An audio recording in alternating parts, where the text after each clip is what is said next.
Break के बाद आपका स्वागत है। आप देख रहे हैं जनता बोले। राजेंद्र सच्चर साहब हमारे साथ हैं। सच्चर साहब, ब्रेक पर जाने से पहले आपने पुलिस की भूमिका पर सवालिया निशान लगाया। आपका कहना था कि पुलिस कमजोर है। आपको लगता है पुलिस के हाथ में कानून व्यवस्था भी है और जांच का काम भी है, दोनों काम है, इस वजह से वो दोनों में से किसी काम के साथ न्याय नहीं कर पाती? लाहौटी साहब ने भी मनमोहन सिंह जी बहुत देर से कह रहे हैं, आज से नहीं कई सालों से जी कमिश्नरों ने और हम सब ने कहा है कि जो पुलिस को है उसको बांट देना चाहिए। एक है जो नॉर्मल लॉ एंड ऑर्डर करे, ट्रैफिक का काम, दूसरा इन्वेस्टिगेशन, और एक इन्वेस्टिगेटिव विंग होना चाहिए। क्योंकि अब ये होता है कि एक ही किस्म का इन्वेस्टिगेटिव विंग भी वही है, पकड़ने वाला भी वही है और ट्रैफिक वाला भी वही है, और इसलिए एक तो उनके पास स्ट्रेंथ कम है। वही आदमी को कल किसी गार्ड पे लगा दिया, सिक्योरिटी पे लगा दिया, तो जिसकी इन्वेस्टिगेशन अलग होगी और प्रोसिक्यूशन करेगा तो उसका एक इंटरेस्ट भी बन जाता है कि वो मैं जो बात है वो सही करे। अच्छा सच्चर साहब, जो अभी छवि बन गई है पुलिस की, आपको लगता है ये दोनों भूमिकाएं अलग कर दी जाए उसके बाद भी? अरे इसी को नहीं, हम तो कहते हैं कि पुलिस का सारा ढांचा बदलना चाहिए। आप अगर सही बात जानना चाहते हैं, कितने लोग मानते हैं कि पुलिस का ढांचा बदलना चाहिए, जो सच्चर साहब कह रहे हैं? और उसका ढांचा, अगर हमें पता चलता है कि जानबूझ से कर रहे हैं डिले, तो कुछ कार्रवाई हम भी उसके ऊपर कर सकते हैं। ये एक एग्जांपल है, इस किस्म के कई केसेस हैं, सिर्फ इन्हीं की पर्सनल परेशानी। अगर ये एक, इसमें कोई सरकारी आदमी दोषी नहीं है।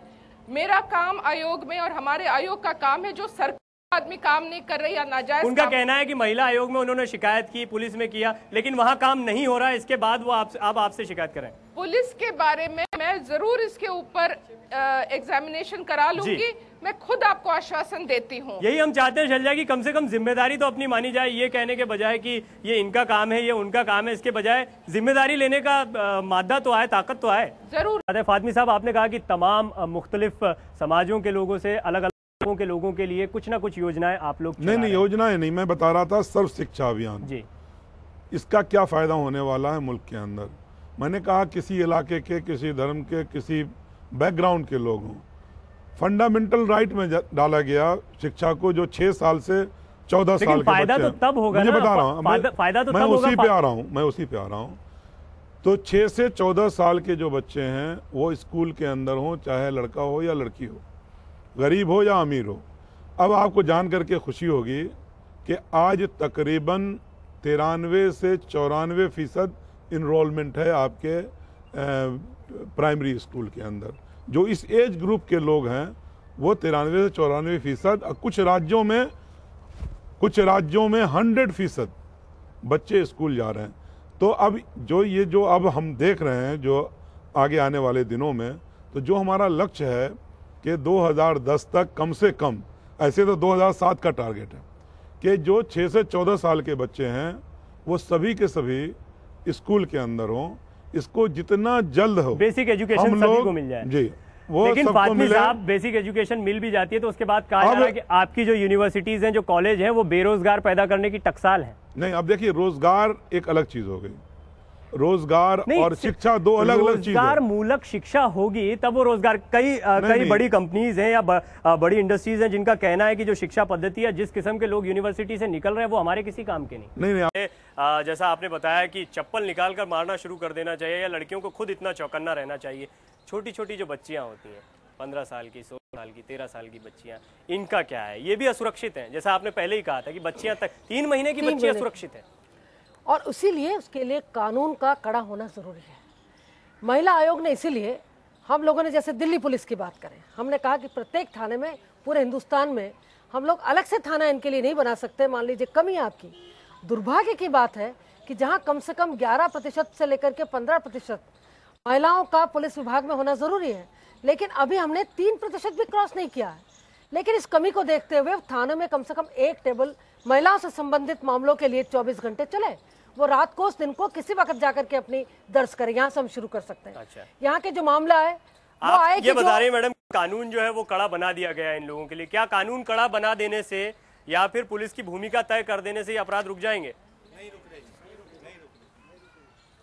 इसीलिए विस्तार से कहा कि सिविल सोसाइटी की, मीडिया की माइंडसेट और जिन लोगों को जो अपराधी हैं उनको कड़ी से कड़ी सजा समय पर मिलने की। एक बार तो जा सकता है इंसान थाने में जाकर, एक बार रिपोर्ट लिखा सकता है, एक बार कोशिश कर सकता है, लेकिन जब उसको वो अनुभव होते हैं वहां पर, या फिर आयोग में, कितने लोगों ने आयोग में शिकायतें करी और काम नहीं हुए। ऐसे भी कुछ लोग हैं जिन्होंने आयोग में शिकायतें की और काम नहीं हुआ। उसके बाद एक बार फिर आपका स्वागत है। आप देख रहे हैं जनता बोले। दिल्ली के स्वास्थ्य एवं परिवार कल्याण मंत्री योगानंद शास्त्री जी हमारे साथ हैं और दिल्ली की जनता उनसे सवाल पूछ रही है। शास्त्री जी, जैसा आपने सुना, टोली ने कहा कि डेंगू राजधानी है ये डेंगू राजधानी, दिल्ली वाकई डेंगू राजधानी बन गई। मुझे लगता है आप भारतीय प्रवेश से परिचित नहीं हैं। ये एक मौसमी बीमारी होती है और हर वर्ष होती है। केवल दिल्ली में ही ऐसा नहीं है। दिल्ली में क्योंकि 1.5 लाख लोग रहते हैं और यहाँ ज़्यादा सतर्क लोग हैं, मीडिया भी सतर्क है, हॉस्पिटल्स भी सतर्क हैं, डॉक्टर्स भी सतर्क हैं, इसलिए उनकी संख्या ठीक सामने आ जाती है जी। लेकिन ये मौसमी बीमारी है, सब जगह होती है। किसी बार थोड़ी हो गई, किसी बार बड़ी हो गई। इस बार और सालों की अपेक्षा थोड़ा ज़्यादा है, लेकिन डेंगू राजधानी है ये कहना अपने आप में हास्यास्पद है। शास्त्री जी, आपने कहा कि हर साल होती है, मौसमी बीमारी है, यानी हमें जानकारी होती है कि इस तरह की बीमारी होने वाली है, तो क्या फिर हमें कोई ऐसे प्रयास नहीं करना चाहिए? और आप बता रहे हैं, खुद स्वीकार कर रहे हैं कि इस बार कुछ ज्यादा है। ऐसा है, आप जैसे लोग साथ नहीं देते हैं। हम आपके साथ हैं, देखिए, जनता भी आपके साथ है, जानना चाहती है कि क्या हो रहा है। मीडिया नकारात्मक काम करता है। आप लोगों को चाहिए ये बतलाना कि डेंगू कैसे फैलता है। आज तक आप वो हम कर रहे हैं, नहीं कर रहे हैं। हम कर रहे हैं। देखिए, सुनिए, आप वो नहीं कर रहे हैं। साथ में आप जैसे व्हाइट कॉलर लोग भी हम जो प्रचार करते हैं उस पर कान नहीं देते। ऐसी ऐसी जगहों पर मच्छर और ब्रीडिंग मिली है, वहाँ सुन करके आश्चर्य होता है। ब्रीडिंग होगी तो मच्छर होगा। घरों पर टंकियां लगी हुई हैं, खुली पड़ी हुई हैं, खुली टंकी में होगा ही होगा। कूलर में पानी है, वहाँ मच्छर होगा ही होगा डेंगू का। डेंगू का मच्छर स्वच्छ पानी में ही होता है, गंदे पानी में नहीं होता है, और दोपहर पहले वो काटता है। एक खास तरह का मच्छर ये होता है। उसके लिए हम एक दवाई देते हैं, लिक्विड, जिसमें हमने 9 भागों में अपने स्वास्थ्य विभाग को बांटा हुआ है। उसमें सीएमओ और वो जाते हैं, उनके अधिकारी लोगों को देते हैं दवाई। यहाँ तक होता है कि दवाई डालने में भी परहेज करते हैं लोग कि पता नहीं क्या होगा, हमारा पानी जहरीला न हो जाए, ये ना हो जाए, वो जाए। तो ऐसी स्थिति में डेंगू से लड़ना अपने आप में कठिन कार्य जरूर। बिल्कुल बिल्कुल, हम आपके प्रयासों को कहीं भी कम नहीं आंक रहे हैं शास्त्री जी। हमारा कहने का मतलब ये नहीं है कि आपके प्रयासों में कोई कमी है, लेकिन वो चीजें दिख नहीं पा रही। अगर आपका जैसा कहना है, बड़ी तादाद में लोग यहाँ रहते हैं तो जिम्मेदारियां भी बढ़ जाती हैं।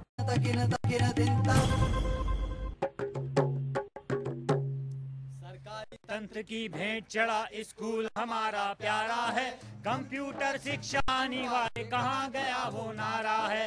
कंप्यूटर रूम के बाहर लटका मोटा ताला और कई करोड़ों रुपयों का हो गया घोटाला।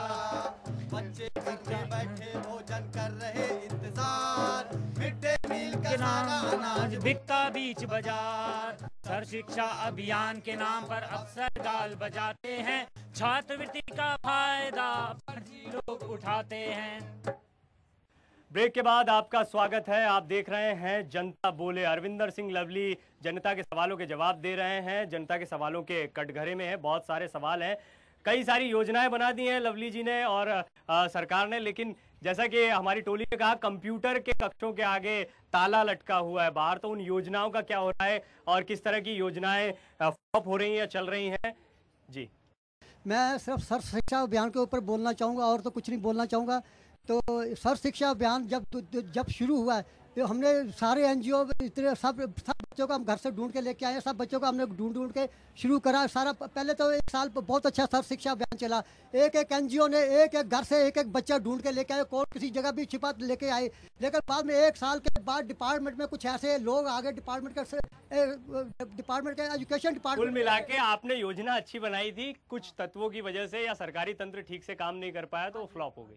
मैं ये कहना चाहता हूँ कि जो एनजीओ अच्छा काम कर रहा है, जो एनजीओ वाकई में जो है सर्व शिक्षा अभियान को ठीक से चला रहा है, उसका पैसा नहीं रुकेगा। मैं इस चैनल के माध्यम से कह रहा हूँ।